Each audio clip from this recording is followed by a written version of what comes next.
Inaasahang ilalabas ng National Board of Canvassers bukas ang resolusyon para sa proklamasyon ng 12 nanalong senador.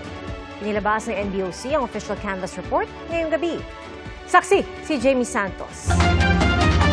The Secretary is hereby directed to issue the corresponding letters of invitation to the 12 winning senatorial candidates, and likewise for the supervisory group to recommend to us the exact date when the proclamation of the winning party list groups, organizations, or parties will be held. But definitely, the National Board of Canvassers had decided to proceed first with the proclamation of the candidates, the winning candidates for senators by Saturday.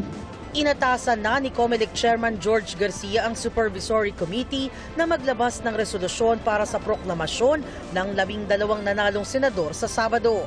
Sa final at official canvass na inilabas ng COMELEC na umuupong National Board of Canvassers, pasok sa Magic 12 ng senatorial elections, sina Bongo, Bam Aquino, Bato de la Rosa, Erwin Tulfo, Kiko Pangilinan, Rodante Marcoleta, Ping Lacson, Tito Soto, Pia Cayetano, Camille Villar, Lito Lapid at Amy Marcos.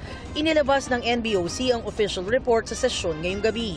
Idinaan pa ito sa auditing para matiyak ang tamang bilang ng mga boto. Sa party list group naman, ang top 15 ay base sa nakuhang boto at ranking ng COMELEC ay ang Akbayan, Duterte Youth, Tingog, 4Ps, ACT-CIS, Ako Bicol, Uswag Ilonggo, Solid North, Trabaho, Sibak, Malasakit at Bayanihan, Senior Citizen, PPP, ML at FPJ Bayanihan. Sa Lunes ang proklamasyon ng mga nanalong party list group. 82.2% ang kabuang rehistradong botanteng Pilipino ang bumoto para sa eleksyon 2025, na siyang pinakamataas na porsyento ng voter turnout sa midterm election ng bansa sa kasaysayan, ayon sa Commission on Election. The Commission on Election would like to express our deepest appreciation to the Filipino people.